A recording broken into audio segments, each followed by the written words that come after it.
Hey, well, welcome to the Dream Labs with Dr. Contrast Live. Really interesting day today, I think. Just to kind of switch gears a little bit. And by the way, Doug, if you're there, really great to have you on board. Doug, I hope you're doing well. It's always nice to have you in the process here. Hey, Shadow Man, how are you? Good to see you, Doctor. Hope all is well with you, and look forward to seeing you tomorrow. Hoping when you come back in the office. But I just thought after yesterday's or probably Tuesday's stream, I thought we've done a lot of sketch rendering work, done a lot of historical things, some aircraft and transportation product work and the like. But some recent things have come up here, and I might be involved in doing some development work for a group here in town. For doing some logo development work. I'm not quite sure if that's going to take place yet or not, but I thought, it'd be kind of a nice refresher to go back for me to go back into the files here and look at what we've done in the past. So I thought I put together a real brief portfolio, and hope you bear with me here. This is more looking at an anthology of things done over the past maybe 2 or 3 years. And primarily when I was working with an architectural firm here in town, doing both architecture, interior space, and logo development pieces. So, hey, Die Hard, how are you? Good to have you on board, man. Thank you. A little bit of a different change of pace today, and just kind of pull back a little bit for the holiday and go back through some what I refer to as this is a minor portfolio. My goodness, I could not believe when I was going through the archives of what was being taken care of from the corporate side, private side, and conglomerate side of life for logo development. I've been all over the place. It's been a real journey. But a lot of things learned too, and I think one of the biggest things I've learned from going through systems with logo development was how diverse it is to begin to really put together programs that really fit a community's needs, an individual's needs, or a corporate need, or a racing team, whatever it might be. Really difficult set of circumstances. I don't mean that to be critical. It's not difficult from the point of view of executing it, but the difficulty is getting input and elements of concerns and yays and nays about what the character of the community or this image should look like. So as I go through these today, I'll try to do the best I can to explain very simply some of the background story behind developing it or developing them, and we'll go from there. And then while I'm at it too, before I forget here, before the rest of the stream is completed, I'm really busy in the process now of kind of expanding some things here on the Tuesdays and Thursdays, and really started to look at maybe getting more into the advanced conceptual kind of things, maybe some more really spooky, out of the ordinary, advanced empathic design concept sketches for yacht design, or for speedboats or catamarans, things of that nature. Really interesting. So I'm putting together a whole library of things that maybe to look at down the line in terms of not only sketch rendering, but maybe illustration work or final pieces. So I'll keep you posted on that as we go through the situation after the holiday here. But again, this day I thought we just kind of pull back a little bit and show you a little bit of histrionics of what takes place when you develop some logo work. And I'm going to start here with a program that was done for the tri-state region here. Hey, Chip, how are you? Thanks very much for joining me. Hope you're doing well, Chip. And we're going to go through a little bit of a different pace today with just a whole litany of sketches on what I refer to as a portfolio of logo sketches. And pardon me for being redundant here for those of you who are already tuned in. But over the course of time, these things were done independently, and also when I was working on an architectural firm as a consultant, doing everything from interior space to architecture exterior, rocket powered logo design. Don't I wish? Just very simple studies in terms of working with communities, individuals, corporate conglomerates, small businesses, large businesses. Had the privilege of working with a lot of different individuals, putting together logos for them, or a character of a logo for them to choose from and to put in implementation for the community or personal use, etc. So I'm going to start here with the tri-state piece. It was this with the Ohio State the State of Ohio Planning Commission. But it was actually a tri-state piece, and they wanted the 3 states involved in the thing. So I started doing some, put a header on it. Of course, was they wanted OPC. That was their header. But I just started putting a series of sketches together that might be involved in terms of like city planning, rural planning, industrial planning. So these sketches are really fast little thumbnail sketches, not quite to scale, but these are interesting search studies. And every category we go through here today will outline it. It's neat to know that when I went through the process with these different groups, it was always interesting to me that they never wanted to see any hardline stuff. any finished graphic pieces. And I'm not criticizing that approach at all. I think it's necessary. You'll see some examples of that throughout the course of this presentation. But I think what they wanted to see was the imagination of how lucid can we get with this thing? What are we trying to tell the story? We want to see a development of it started here, went to this, and an evolution of getting a final study down. So almost every, I'm going to take that back, every case I've worked with, it's always started with some concept sketches, the ideation side of cycle, putting down rough ideas and tuning them in and refining them as we go through the process. So this is the first pass of looking at this tri-state program for this planning commission. And their tagline was setting the course for planning. So we try to put together like riverscapes and different images of elements of work within that logo piece. That was the first one down here. Let's kind of go through the process. Then the triad, for example, going back into a very triangular piece to look at both city, rural, and then industry, variations of the state of Ohio, and then into Louisville and then Indiana. So that was a tri-state right there, Ohio, Indiana, and Kentucky. And again, it was interesting too that in the conversation during this whole process, one of the conversations that came out of this set of sketches was, "That's interesting. What is this guy doing?" I said, "Well, there's the old riverboat series of going through the Mississippi River and down into the Southland and back in commerce back and forth." And one individual in that group, who was a chairman of one of the commerce committees in the state of Kentucky, said that'd be kind of neat to see what would happen if you did a riverboat theme along with what you've got here. So again, I took off on that kind of a process. Again, let me stop here for a moment. That's to me the great engagement of working with individuals. That you throw out a sketch, you put down a thumbnail study or a real rapid, and Shadow knows this, and so does Doug, and also I'm sure Die Hard as well. Chip, all of you are familiar with this. You put down an idea, and sometimes it hits, "Oh, this is really neat," or also, "Oh man, no, let's not go that route. But it engages conversation, and indulges people to come right back and say, "Boy, you know, this could be a possibility. What about tweaking this or adjusting that?" So this is one of the nice things about this logo process that I went through, and this little portfolio I want to show you today. It all comes about by human contact and conversation about likes and dislikes. That doesn't mean they love it. That doesn't mean they're going to fall in love with it, but they give you input, they give you some direction. And I think that to me is inspiring. And I think the inspiring part of it is really respecting people's individuals, because after all, almost every logo I'm working with here, and especially in this campus, this is a small section of things I've been doing as far as logo development. But every spectrum of this has always come back down to one simple process, and that's respecting other individuals' ideas. Now, you might have an idea, great, but somebody else might have a better idea. And if that's the case, respect it and then work with that and develop it through for that purpose. So let's move along here. And then this sketch started. Oh, that's kind of neat. What are the two stacks represent? Well, maybe a riverboat theme. So I think they're next to. So from that little study, I went on and said, "Oh, what if we put together some pretty neat looking things with like the old riverboat stack, the old steamroller kind of deal, steamship coming down the river and so forth." And again, playing that three-state system in the base of Ohio, Indiana, and Kentucky. And again, the different character, again, it gave it a different presence, which I thought was pretty interesting. So again, thumbnail sketches very quickly put together based on that little concept sketch about the riverboat theory.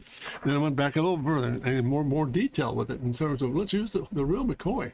Let's put the riverboat in there. And again, the tri-state piece, and then still that setting the course of planning, which was their tagline. But it was a lot of fun putting this together. Notice how it all started with very generic, and also became more and more specific as it went down the line to get the process down here. So really unique set of circumstances. Pardon me, I just get these sketches lined up here. We'll keep them in a neat stack. And I think the final approach they took was something of this nature here. Was a little bit of the riverboat, the tri-state piece, and then their tagline underneath it. Now, just interesting, again, the final setup. And when this was presented, hey, creative Dave, hey, Doc, it's great to finally join you in your live stream. You know how much about that? Do you know much about dynamic symmetry? Yeah, a little bit. How can we help you there, Creative Dave? Welcome, Creative Dave. How are you? Yeah, a little bit. I've gone through some things of that nature. So, but again, this today's stream is all about just logo development and putting concept sketches together from a very minor portfolio. And again, I can't stress enough. I mean, what I'm going to show you today is just like a tip of the iceberg. I've gone through my portfolio files, and my goodness, they're all over the place. There's sketch after sketch after sketch, final after final after final, over the course of time. It's been a real privilege for me to work with these people as well, and putting together little systems and the like. So this is what we're after. And again, that was a final little series of sketches here. And I'm going to switch gears here. That was for a planning commission for tri-state, and then that was one pattern. And now let's kind of move these over a little bit, and we'll kind of create some space as we go down the line here. This was done for a housing development or a community development here. It's called a Glacier Ridge, out of state. But again, interesting how they wanted more of a heraldic shield approach, and that wasn't brought up in conversation. I just started to take off on this, and as soon as I got the assignment, I started looking at, for example, Glacier Ridge, putting together maybe the mountainscape and some of the chevrons, again, some of the little features of the architecture, and some of the landscaping pieces in here. But again, just a different variation of theme. Notice how the whole format changed from being very, very rural and state related to something more specific in terms of heraldic shield or nomenclature. Again, putting pieces into place that represent both community and landscape or features of the countryside, etc. So there's a sketch there. That's how it started. Then I moved along and a little more specific with some of the sketches. Let's put these side by side so you might be able to see where the relationship is. I started with plate one, came right down the line with a series of getting a little more chevron related. But I think they like the idea. Let me move these down just a bit here. How's that? Is it any better? They like the concept of being able to make it more almost like a heraldic shield, where it's almost a nomenclature of family, clan, or that kind of character, personality. So just nice to get the feedback, and we get these guys lined up here. There we are. So that was part of this. That's how they started. And again, these sketches are very, very quick. They don't take an awful lot of time. I'm prone to think in terms of, oh, let's start with this and a little bit of that, move it around a little bit, but yet just not lose the impact of what's the concept or what the end goal should be, but expand the variation so it doesn't become, oh yeah, we just maybe change a line an eighth of an inch, maybe we added something here and took that out of it. I mean, I'm opening it up all the time, and while I'm at it too, while opening up, what I mean by that is, and a lot of times, many cases throughout the entire presentation here, all these logos make final presentations to individuals. Let's see. Let me finish this thought here, Dave. I'll get with it. Finish with individuals, for example, making the presentation one-on-one. It's so helpful because you lay down an idea, you lay them all out there, and then you start picking up information from the group, and you start rescheduling certain things or resketching some of the concept work. So let me get Dave's question here. How do you approach your compositional arrangement when designing your logos? How do you arrange the various elements? That's a good question, Dave. I think there's really not a set pattern to it. I mean, I'll pick up, for example, these sketches and most all sketches so that you'll see here today are a product of laying down, going to a meeting, for example, with a group involved, whether it's a consortium or a group or a small firm, a large firm or individual, as we stated earlier in the stream, it will sit down and have a conversation about what the goals are. So I'll take notes, for example, on what some of the elements might be in terms of we want to highlight the community, we want to highlight the rural side of it, we want to, the architectural pieces, maybe it's small town America. So those little clues become part of the process of putting it all together, as you well know, Dave.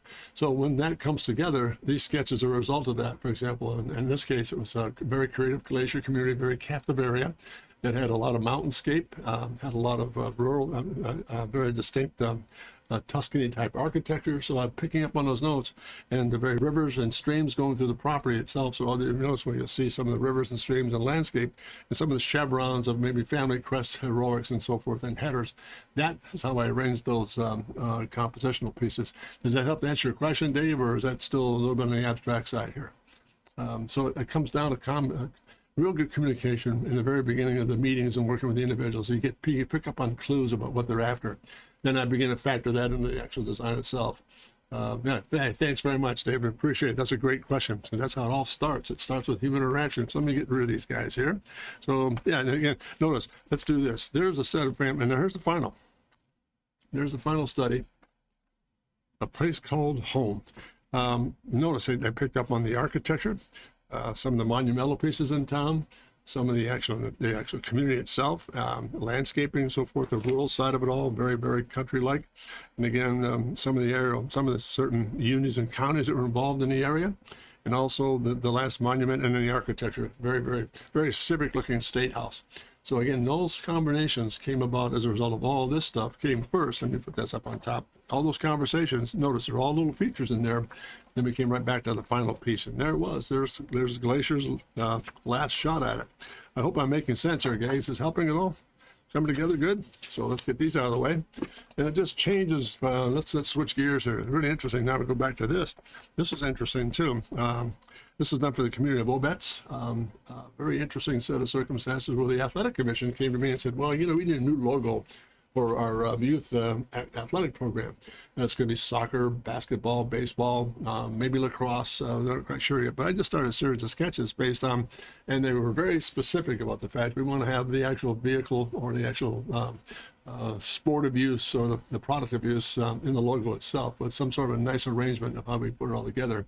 And then captivating the Obetz piece into it. So I started with these are ballpoint pen sketches. Again, just putting a combination together of themes and studies. And again, back to what Dave's question was earlier about how composing these things, try to keep it very random, then very orderly, then back to order again, and just kept it very, very clean and simple. And then like the metal chevron, and then remember the universal tie into it all, for example, and then playing that into the Obetz piece itself, like a scallop of some sort, to wrap it all together. So there was that one. That's how it started. And we went into these, for example, much more state-related, where they want to go back into, yeah, we're an Obetz, but it's a state-related system, so maybe it's a part of a chevron or a metal type piece with the state of Ohio, and then the location of Central Ohio in the actual piece itself. And then some of this, again, variations on theme. Just explore. There's really no set formula as far as, I like or dislike this or that. I'm always really more tuned into variation on theme, opening up the spectrum and really looking at a lot of possibilities, and then letting the individuals that I'm working with and for begin to take the direction and then pick up from there. So there's plate 2. And then another variation, keeping it simple, maybe star related, getting more specific with maybe the star side of the American flag banner inside of that. Again, notice a change of pace in almost all 3 pieces. Very, very athletic, equipment related, very state related, and then last but not least, very star or individual related. So again, these all came about as a result of conversations with the gang, go through a series of pencil sketches, go make a presentation, come back and refine. Come back and make a presentation, come back and refine. So that was that set here. There we are. And then last but not least, back to a final little gang study of what was all put together. It was interesting too. They came back to this theme about the Die Hard. I like how much of a spectrum your variations hit. Mine usually are just tiny changes that barely make a difference. Well, you know, that's still pretty solid though, Die Hard. I mean, I wouldn't be critical of that approach at all. And I think you might be in a situation where that may be part of the architecture you're trying to solve or to work with. So I wouldn't demean that. I think when I get into things such as this, it's more corporate, and I'm not saying that to be, please don't misunderstand the context here. When I've been working with these guys over the history of this portfolio series, I'm showing you, it's been interesting because a lot of stuff, Creative Dave, thanks for your input, Doc. I ask these questions because I'm an architect graduate student. I always base my design work on grids. I find that the grid acts as an arbiter. Yeah, I think that's good, Dave. I think that's super. If that becomes a helpmeet, wonderful. I mean, take advantage of that. But even in that grid system, expand a little bit and begin to make some variation changes and go into more thematic or adventuresome approaches. Sometimes, and I'll say this too, if it helps at all for Dave and Die Hard both. Oftentimes, I'll go through the variation of themes and I'll make a mistake. I say, hey, that doesn't belong. Then all of a sudden, wait a minute, that maybe belongs, because if I can adjust it and tune it and get outside my comfort zone, that opens up a whole new set of variations on theme, which is going back to what Dyer's comment here in the question as he has here. I like how much spectrum my variation said. I just don't really fall in love with any one given theme. When I work with clients, and I think hopefully Shadow could be my witness here. When I work with clients, no matter big or small, I respect all of them. And what I don't do is try to dictate to them what I think is right. I'm always listening to tune in what they think they want to, what they feel the system should look like or the process should be dealt with. And I think that's the most important part of it all. And I think that's what gives the variation of theme and opening up the doors of possibilities to them much more exciting. And notice, I have a little note here. This is the final concept they worked with, for example, the diamond variation, not so much of baseball, but I think they used play Obetz, and it went back to the actual vehicles themselves, baseball, soccer, basketball, etc. And this was the final theme that they picked on to work with. So that was active. That finishes that. This is another variation Let me get these out of the way here so we're not cluttering up the table. This goes back to, again, another sports-oriented piece. I was approached by a city that had a international competition, or probably a national competition, come in for their baseball league, and I thought that's kind of fun. So it was a tournament, a logo site. It was a big national tournament. All these teams came in from around the country, and they wanted something to represent the baseball diamond, the actual USSA Softball Association, National Invitational Tournament, and so forth, all these pieces and what the dates were. So I think that was kind of neat. I started with these sketches. Again, no input from them. I just said, okay, that's the format. It's baseball. It's a national tournament. Now let's put together some sketches. So there was phase one. And let me step back and lay these out here. There's a second variation there. If you get these guys in, put there, just kind of, again, a little bit of a different variation on theme, on how it all came together. Came back this initial start, and then page two, a bit more specific to some of the captive logo pieces that might be involved in some of the team systems, and right back to the baseball theme again with the diamond, the bat, and the glove, and the dates and so forth, and just neat stuff. And let's see if I can put these together with this one. Then I came back to another family of sketches here, which was there. I hope those are climbing up on it. I hope they're not covering up this some. But again, notice that the range, back to Daher's question there about how much spectrum there is. And then, for example, Dave, the grid system.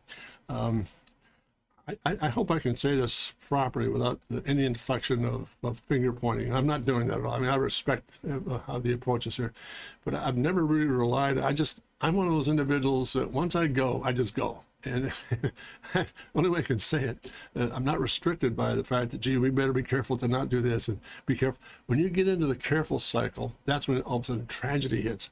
I think when you begin to cut the ties and begin to explore whether it's grid systems or spectrum system, open it all up and just see what happens when it comes together. Question from Shadow. So when you work on a logo, you start complex and then work down to a simplified version, or things like, yeah, I think that's how I work with it, Shadow. I open up the doors or the floodgates of just go really start really over the edge, so to speak, putting a lot of information into it to give the client a sense of, oh, I see, I never thought of that. That's interesting. And then once they see certain things, begin to take that whole spectrum or that envelope and begin to reduce it down and get into a finite for final print work, graphics, and the like. So that's how we deal with it. So those are the theme sketches, and there's the final. There it is. That's what we ended up with. And I'm proud to tell you here that I had the privilege of working on this one with Josh Baker. The guy is an absolute genius in terms of graphic work. He can take a sketch and turn it into a piece of art like this. Just phenomenal stuff. So Josh, if you're listening and if you see it later, boy, I really want to thank you for a great job done here. That went into the national system. They loved it and had a very successful combination of things to do as a result of working with that. So let me get these guys lined up here. We'll go to another program. See, that started there, and there's the final. This was fun. Again, a lot of different situations where this was done for a very large conglomerate of automobile dealerships, for example, in the Midwest. It was Bedford. Boy, I mean, they had everything from Ferrari to Bentley to Lamborghini to Kia. I mean, it was all over the map.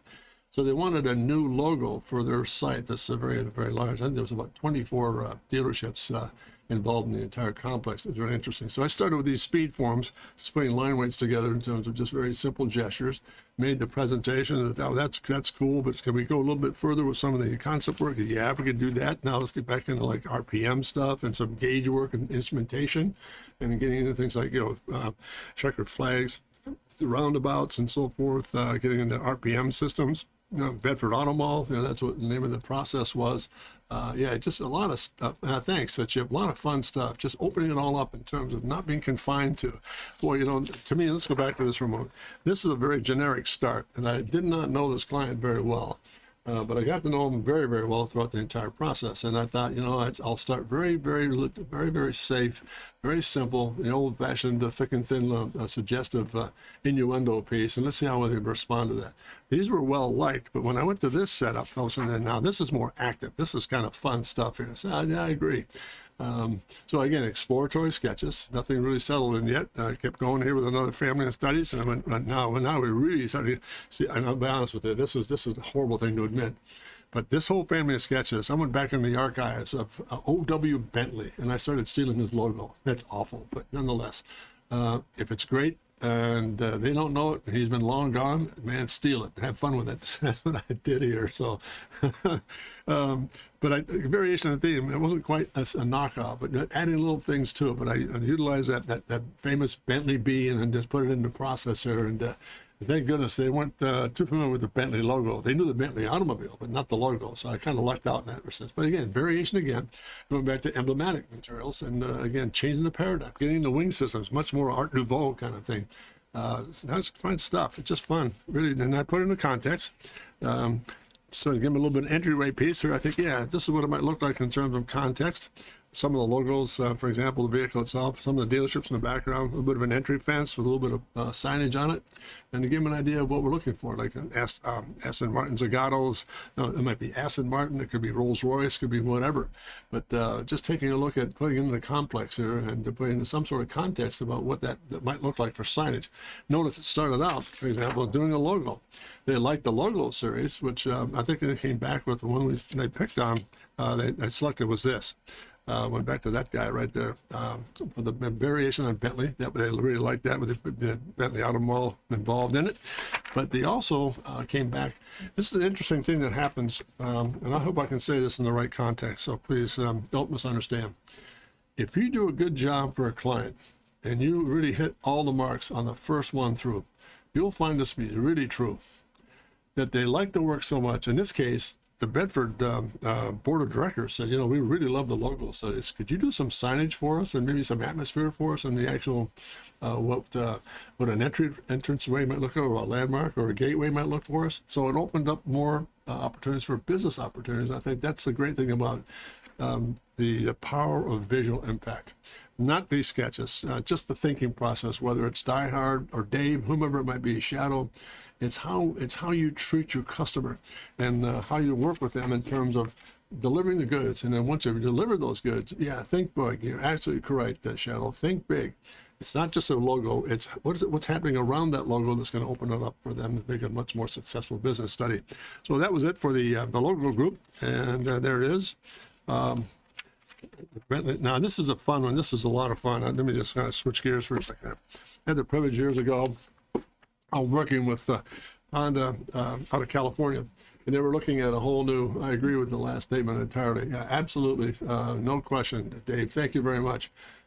If you respect that, that opens up. If you respect that client base and you start to work within that spectrum, not only within it, but open it up to them so they can see the versatility of your skill set, and they do a good job, all of a sudden they ask you for more and more and more. And I think that's one of the things, I'll say this, and those of you who know me and know the spirit which I'm going to say this.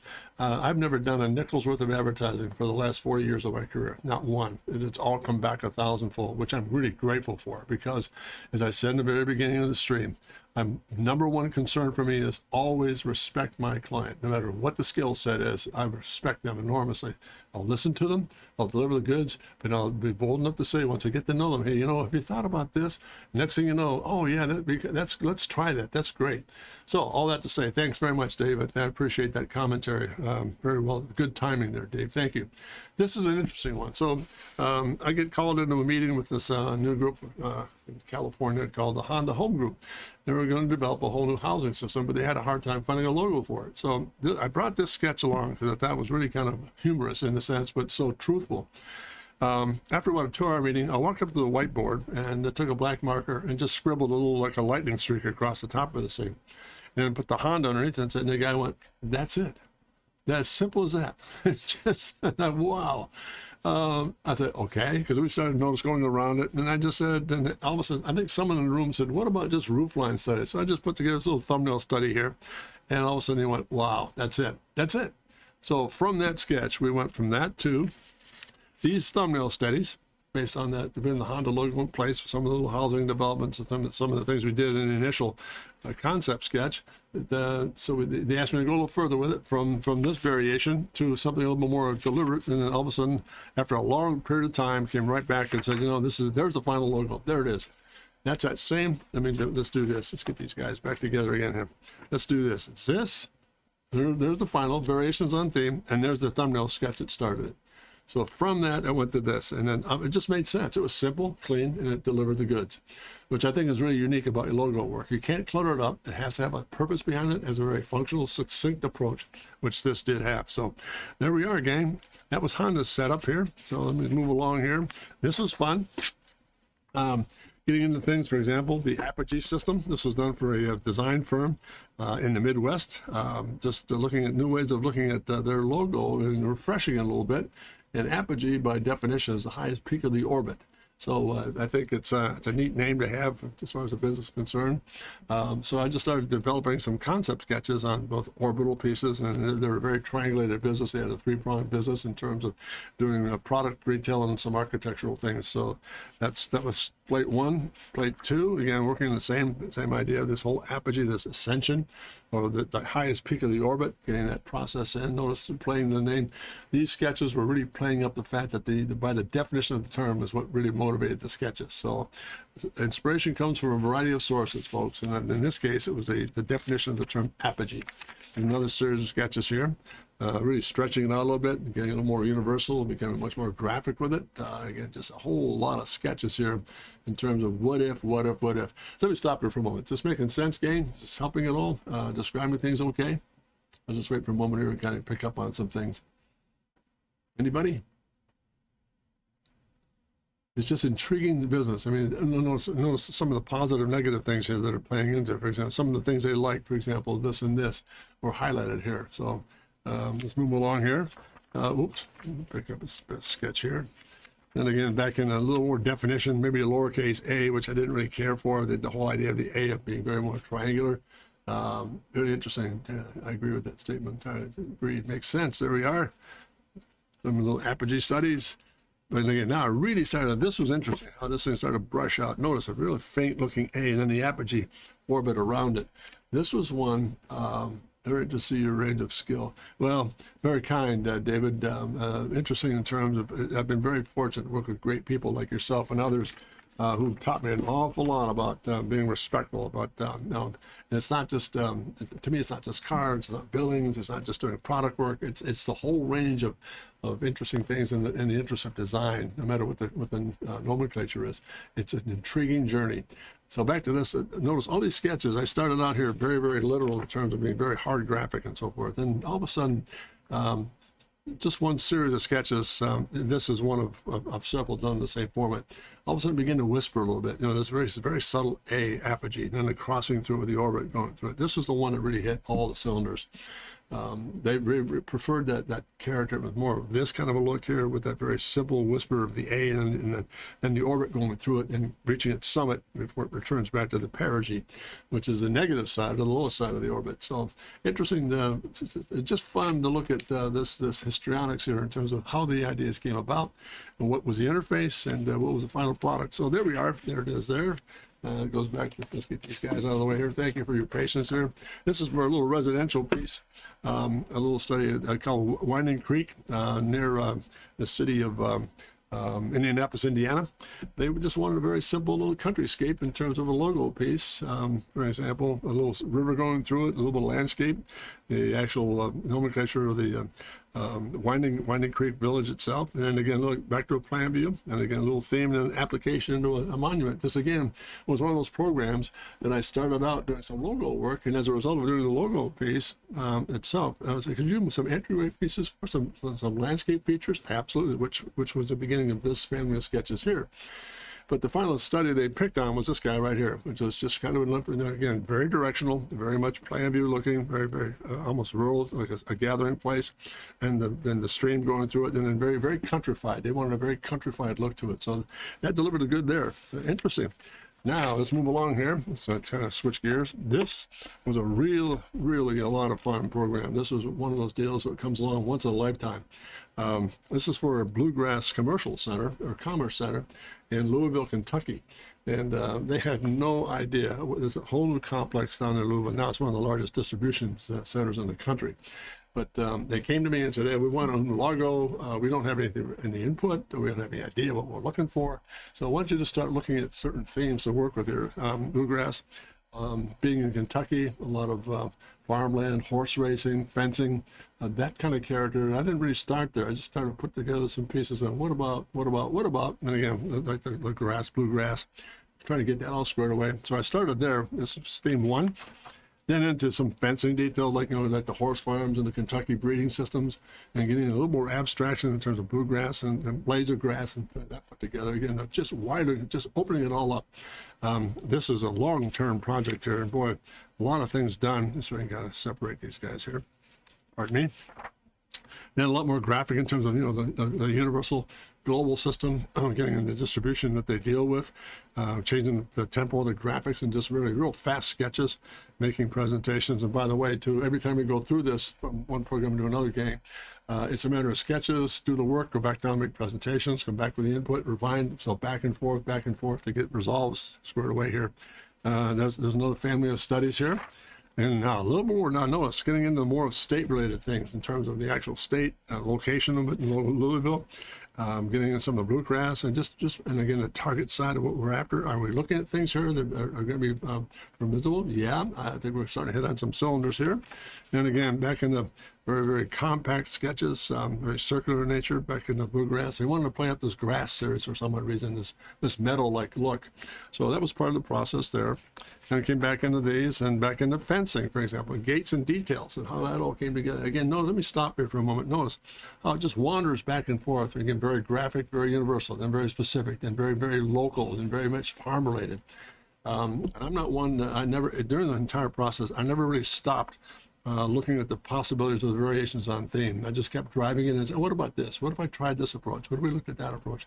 I think that's a very important aspect in the design business. So often we get so tuned in. We go back to what Daher was saying earlier, the spectrum of variations, for example. We get so caught up on making fine little tunings here. And again, there's nothing wrong with that, Daher, or anybody else. Please don't misunderstand. But what begins to happen to that is we lose some of the excitement of, well, what do those mistakes begin to lead us to? And I think that's what makes it very, very unique to see. So I'm a real proponent of just it's not a scattergun. It's not just, there's method to the madness. But the method is, why don't we try this? What about this? What about this aspect? What about the countryside are we looking for? What's important to them? How are we looking at all these pieces coming together? Now, let's switch gears. That was last for that bluegrass piece. Move along here, gang. Thank you for your patience. This was done for a township. Again, this is an interesting program because in this case, found myself working with an awful lot of individuals, for example, on the committee that were community related. They've been there for a long, long time. A very restful, very conservative community, which is nice to see. Residential area, a lot of business downtown. It was a very strong, thriving community. But they wanted something very substantial and bold looking for this new logo piece of Howland Township. So I started with these thumbnail sketches here, and put it all together, just worked with the block H. Started out of the blocks with that series. I went to these, a little bit more graphic in terms of being really bold in terms of, in each one of those windows, they had brought up in their conversation that they wanted to have something that dealt with, for example, maybe it's industry, community, pastoral, and school and education system. So those windows are going to be filled in with certain things that they wanted to really feature. And notice, this is the one they kind of started to look at here. Very simple, 4 blocks, Howland in between, kind of unite, bring it all together. So we, on that theme there, went from that theme to, let's see if I got the right, yep, there we are, into these studies. All of a sudden, it just opened up some things. It's kind of fun. And just looking at variations on very, very simple Hellenic elements to column type into some landscaping around it. Very, very straightforward, some very compass type related, or a little variation on theme to get the pieces to come together. That's some slick thinking. Yeah, just interesting things, how it all comes together. Just putting it all together. And again, getting down to, for example, what are they going to feature inside these pieces? What's the character of the age going to look like? Do they want to be very, very bold like this, or very, very traditional Greek-related column-like? We'll see what unfolds here. So again, the next sketch here, a little more specific in terms of looking at very abstraction form here, which is kind of like in this camera here. This is what they really liked. This one was really kind of a starter hit because it was almost like a subliminal approach to it, which I thought was really healthy for them. A little bit forced in some of these other areas, a bit too much perspective. I tried to make this look like a residential corner of some sort, but it just didn't really hit in all the cylinders, which I think I'm very happy for because they were absolutely right. And this is where we started. This one turned a corner for us right here. And we went into these studies, back again to some little thumbnail sketches and maybe variations on theme. Notice, back and forth. specific, opening it up. Very specific, very compressed, very opened up, and so forth. Very expansive and very contractive. And I think that's part of the design cycle we're working with here to just get the idea of what we're looking for in terms of final decision. So from there, all these studies led to this family, for example, pardon me a moment, this family of just final studies. I went through the whole idea of saying, okay, all the selections you work with here are some very quick freehand sketches on what that block H, which goes back to, let me find, let's just work with that guy for a second here. It's together and put them together. What that block H might begin to look like once we start to put all the pieces that you like within the community to it. So here we are, phase 1, 2, and 3. Do we expand it? Do we compress it? Do we get more graphic with it? Is it very linear? Is it more illustrative? What are we looking for here? So there was plate 1. And into plate 2, no, this was the abstract. They really thought this was neat, almost like the implied H, but it wasn't really quite as bold as that, which is kind of interesting. So, but some of the features like the aspects of inside the windows, we can incorporate into this piece, which is, again, same thing here, very rural, very, very rural. Again, community related, very much community related. So this, and you'll notice some of the potential identity applications, for example, natural resources, residential assets, senior citizen functions, educational activities, holiday celebrations, social services, community programs, and athletic programs. All these things began to factor in what these themes would look like. Then we went from that into this, back to that same format again. And this was a little bit forced. I think they really fell more in line with what this has looked like right here. This is what the theme of the day, like much more of an abstraction, almost subliminal approach. And that was healthy. So back to those again, give them the variation of what do we went to more of a wreath type, more Greek iconic column look. Liked it, but not quite as much as the abstract H. There we are. There it is. Then this little final black and white. And again, some variations on what the iconic thing might look like. Very tight work here. And last but not least, there it is. Those are the final pieces they put together. It finally ended up, I think, with this family of shapes right here. It was rural, and again, community related, and that was it. Just interesting things. Again, that abstract H and then plugging in some of the pieces as we go through the process here. So there we are again. Interesting things. A lot of sketches, as I said in the very beginning of the stream. This is but a tip of the iceberg in terms of what has taken place. I mean, I pulled through some of the sketches, and my goodness, there are thousands of just idea studies, for example, that went through the entire process here. We're putting this thing together. It was just endless. So I tried to kind of condense it down to give you some sort of range. Yeah, Phil should absolutely killed a lot of trees in my lifetime, no doubt. Shadow. Let me stop there for a second. Has this been helpful, gang, in terms of insight? We're going to buy a tree farm. That's not a bad idea. Turn it a lumber yard, turn it a pulp factory. We got it made there, gang. Let me just kind of stop for a second here, gang. The Dave and Shadow, Die Hard, Doug, if you're still there, I hope this is making some sense for you guys. Making sense? Really interesting things in terms of approach. And it's not an automobile. It's not a Star Citizen piece of machinery. It's not an interior piece at all. It's again, to me, one of the most important aspects of the design process is learning how to apply your thinking processes into different subject matters. I've often said this, I think, from both from a teaching point of view and in public speaking engagements. The process, the subjects we'll see will change.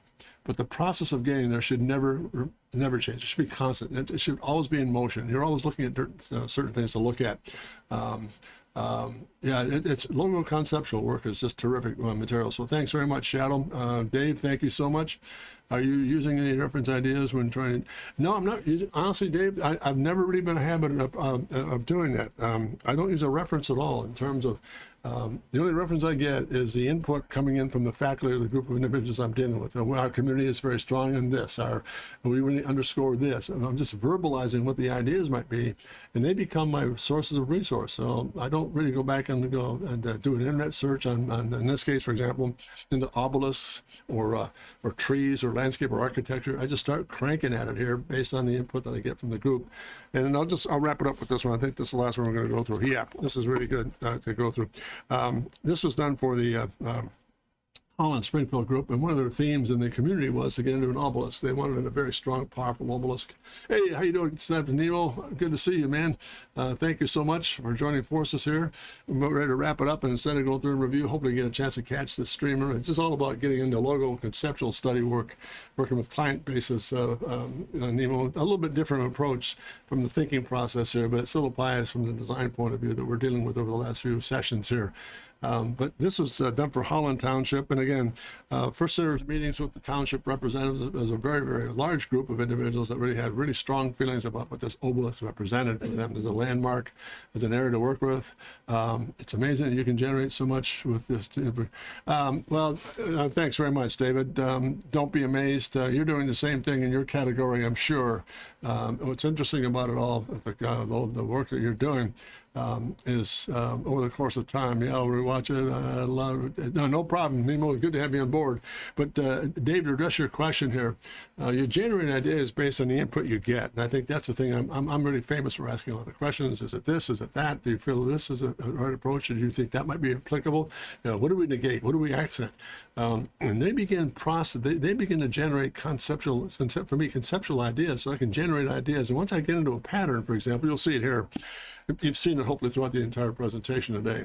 But more specifically, when I go in there, for example, and to start to look at all these pieces, I do not, I hope I can say this and don't misunderstand the context. I don't hesitate. I mean, I just go. Maybe it's this, tall, maybe short, maybe it's wide. Maybe I add this element. Maybe I change gears and go from grasses to fencing. Maybe it's metalscape. Maybe it's brick. Maybe it's hard edge. Maybe it's very sculptural. I just go through a whole variety of lexicon thinkings in my mind and go from there, and then to begin to hopefully generate these ideas. And when I take them into presentation pieces, I make that very carefully clear to people I'm working with. We started this process last week when we met with these objectives in mind. Now you'll see some of those objectives being taken care of here, but also in the middle of this whole process, I began to see some things in those objectives that we were not addressing. So I went and added some of those sketches as well for the welfare of making certain that when you hire me, you're going to get the broad base of ideation, and I respect your insight, but I also want you to know that as a result of respecting your insight, I'll take the insight and begin to expand it and become much more universal with it, and so you can see what the possibilities are. I've never stated I'll be right. I've never said I'll be wrong. I'm hoping I just deliver the goods. And as we said earlier in the program, and I think, Dave, you responded to it, we're only as good as the people we work with and respect. And if we don't respect those individuals, we're not going to get very far. I work with people at design staff, for example, that were just absolutely incredibly obnoxious in terms of me, myself, and I. That just does not carry no water with me. I'm really prone to thinking I'm the least least important person in the room. When I go into a design process, and then Shadow can be my witness here, I don't get in there and say, well, to me, when someone uses a context, that's dictatorship. What I love to think of is, let's look at, why don't we take it to, well, how come, why are we not, why are we? Notice that's leadership. Tell me what you're after. What do you want to look at? What's the drive here? What are we looking for? So again, sort of the diatribe here, but again, just wrapping it up here. This is done for Springfield Township, very strong on this, very monumental, very tall. And I'll tell you at the end of this presentation, I'll tell you what happened as a result of going through this process. It was absolutely amazing to me. I was shocked, positively shocked. It was just fun.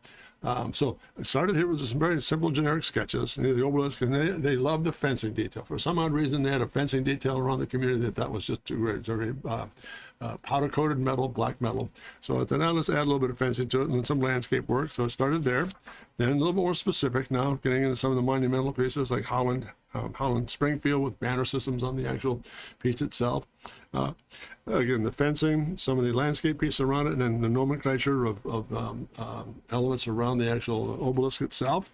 Then we went to this. Now, as I started switching gears, notice I came out of the blocks kind of slow, maybe in first gear, then all of a sudden went from first gear to third gear, and then all of a sudden we just put it in overdrive and said, okay, let's get some serious things down here with this whole process and begin to really crank out some interesting thumbnail sketches here. So this is the beginning of the whole process of putting it all together. So that was one family of sketches here. Now things started to hit here. They started to look at things like, this is nice. Heraldic shield, the monument, the fencing, the monument, heraldic shield. They liked that approach. So that was a real healthy set of sessions to work with.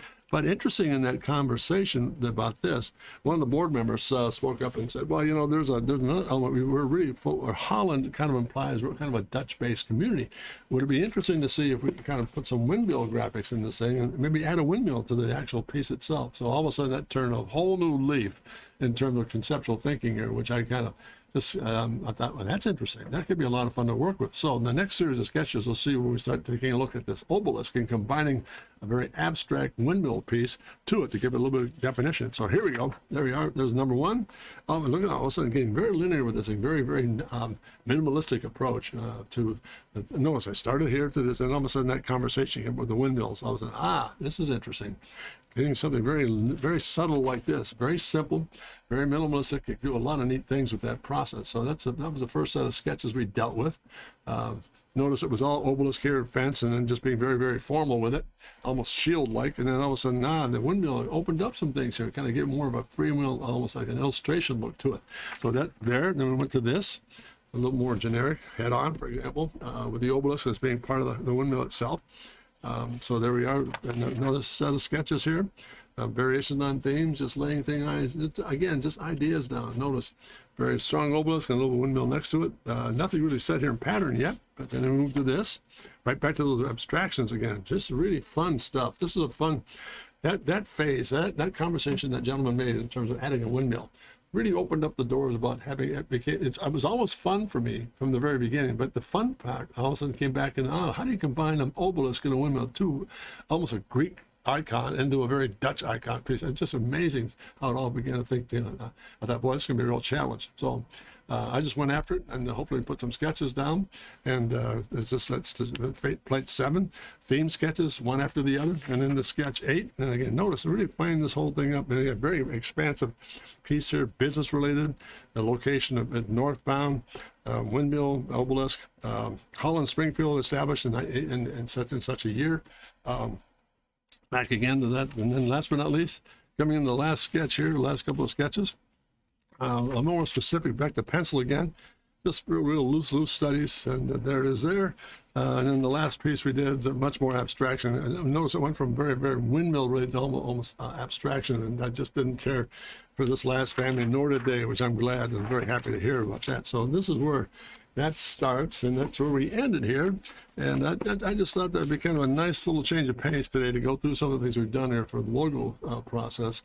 And as I said earlier, Shadow, and pardon me, Nemo, when I started the processor today, I went through the whole idea. It's a real journey. You got that right. Tremendous journey. And not these sketches are tremendous, but the actual journey of going through the process of working with people over the course of time and developing a whole variety of logos for a variety of purposes. Some of these pieces are corporate, some are non-corporate, some small, some large, some individuals, a lot of community work and so forth. I've been very fortunate to do a lot of real variety of work in terms of different areas in the past, and hope to keep that active here as we move on here. But I think the real key today for me was to go back and review even some of the design thinking process behind something putting together a logo, because it's a different science altogether. It has to be succinct, has to be direct, has to be easy to manufacture, has to be recognizable, and above all else, has to be lasting. It's a reason why, for example, if you took the swoosh, the Coca-Cola and left the swoosh alone, you know that was Coca-Cola. Those are the kind of things that we're looking at here that become timeless. So I'm really appreciative of the fact you stayed with me for this period of time here, gang. Let me just kind of be quiet here for a moment and really any closing commentary. Has this been helpful in some cases? For example, like the Dave and the Die Hard and individuals and Doug, you've been watching along here. Please, any feedback at all, really appreciate it here. And Captain Nemo, great to have you on board. I hope we have a chance to review this thing later on today. And by the way, did you get those sketches I sent you of the Manta Long Range Bomber Phase 7 series? I hope you got them. Anybody, please, any commentary in closing here? Just been a lot of fun, gang. Neat stuff. And while I'm waiting for some responses here, I think I'll give you a little bit of insight what's coming up after the holiday. As I said in the beginning of the stream, thank you. No, I appreciate it, Dave. It's always good to have you on board, and I hope it's just not the last time you'll join us here. And again, I forget, whereabouts are you located in California again, Dave? I'm not sure. Is it California or Florida? I'm not, but maybe I'm mistaken in both counts. But really appreciate taking the time to join us here today, Dave. Big help. But while I'm waiting here for some additional input, after the holiday, I'm going to start doing a lot more what I refer to as a really far-reaching conceptual stuff. Oh, you're in Philadelphia. Hey, that's great. Super, David. Thanks so much. Really nice color variants, and especially like the style of the windmills they show. Yeah, a lot of movement. Yeah, it was fun. And you know it was.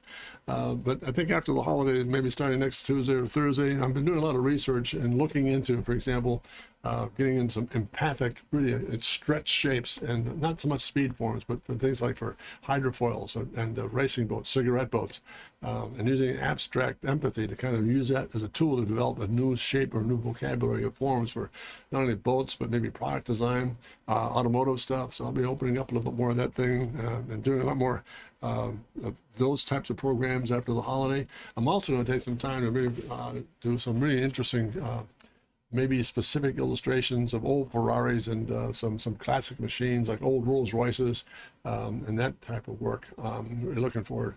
I heard boats. Yeah, boats. Yeah, it's going to be some interesting things like cigarette boats and some hydrofoil studies. Much more abstraction. Really interesting, empathic sketches. We put a strike down, throw some sketches through it, and I've been doing a little bit of timing and getting ready for that next week and opening up a whole new category of things to do on my stream system here. But I think it's just, it's really, what I try to do from stream to stream is make it unique and different every single time. So I'm not creating cars all the time or product all the time. I just change as much as I can, go from tone paper to marker to this kind of work and so forth. And just to keep the variety active so we'll get some good feedback. Architecture, interior space. So I'll be doing a lot of that coming up here in the next few weeks and so forth. And also while I'm at it too, please stay tuned. We're going to have a meeting tomorrow in-house for our apparel line. We're adding some new t-shirt graphics, some automotive stuff, and once we get that set up, we're going to start adding some things like some of the Star Citizen things we've done, like the Manta Ray, for example, the Monocar, a lot of different processes we've dealt with in the past. The G12 series, we're going to go right back to that and get it on some graphics in either poster form or shirt form. So stay after it. We're going to have a good meeting tomorrow and getting it all started and lined up and get it on the website. And investigation of new forms. Looking forward to it. Yeah, it'll be a lot of fun. The new forms, I think you'll find it'll be interesting, Dave, because I'm going to start using a process that's not very well broadcasted, but it's such a powerful tool. It's called empathic sketching, and it's just a whole different way of looking at certain things that can begin to convert into new things. For example, especially in your area, you're an architecture. Is that correct, Dave? I hope I'm correct in that. Architectural student. So once you get into this whole idea of empathy, it opens up all these doors of newness. And I go back to that maybe last question. Someone asked about the variety of it generates so much with Dave's question earlier on. It was amazing that you can generate so much with just the info given to you. I'm amazed. Well, I think a lot of the information too is, for example, that when that information opens up an awful lot, Dave. And thank you for your answer. That information and that expansion of creativity opens up when you start getting away from traditional thinking. And traditional thinking is it's helpful, but sometimes we get into the same old, I do the same old thing, do the same old thing, and it kind of becomes not non-viable, but it just begins to flatten out a little bit. Whereas empathic sketches are a means by which opens up doors of newness. And you can use a variety of things. I think that I'm going to start developing more conversation with that future streams to get into empathic studies about how they apply to both boats, interior space, product design, architecture, aircraft, you name it. It's universal. So I think you'll love it, Dave. So once again, gang, thank you so much for joining me today. Great. This has been a lot of fun to bring out the old portfolio. And I think this is about maybe 1/10 of some of the sketches I've developed for logo work over the course of time. Just interesting. Traditional thinking makes you a creature of habit. You're absolutely right, David. That's what we don't want to do. And that's what I don't want to do here on my Tuesday, Thursday presentations, become a creature of doing the same old thing over and over again. The variety to me is interesting, especially when I've got an audience such as what you are involved here today. The cross-section has been terrific, and your input is extremely important to me, and I'm glad you're on board, Dave, as well as Nemo, Die Hard, Doug, Shadow. Everything helps. It's really been very helpful. Well, last but not least, if you have a moment, please, gang, take a good look at my website, Jim at drcontrast.com. On that, you'll find my Instagram approach, my YouTube approach, Twitch account is on that. That'd be a lot of fun to kind of put that piece together. And also there's a nice drawing program on there that kind of gives you some introduction and some basic drawing skills that might be of some assistance to you. And then again, Dave, anybody else, Diehard, if you've got subject matter you want me to work on or maybe help you with, or you're having some difficulty with certain things, I'm not implying you are, but if there are things you want me to work on to kind of help clarify some things for you, drop me a note at my email address at jim@drcontrast.com. We're more than happy to look at that and then maybe put together a program for you and let you know we're going to bring it up on the Twitch on Tuesday, Thursdays, and we'll take it from there. It's really cool, gang. So once again, thank you so much. I hope all of you have a great, safe holiday weekend, and we'll look forward to seeing you next Tuesday after the Advent. And again, thank you for joining me. Again, jim@drcontrast.com. Drop me a note or email, for example. Jim, my email address is jim@drcontrast.com, the website, drcontrast.com.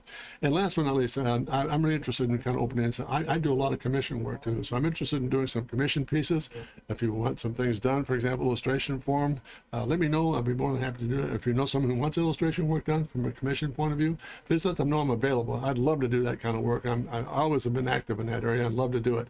And so please pass on the network, and also if you like what you see here today, pass it on to your friends so they can kind of join and follow us on Twitch every Tuesday and Thursday. So again, all the best, gang, and I always close with this because I think it's the most important aspect of the entire presentation. Never forget to ever remember to dare to be great, because you are. Thanks very much, gang. Take care and all the very best. Thank you. Have a great holiday. See you next week.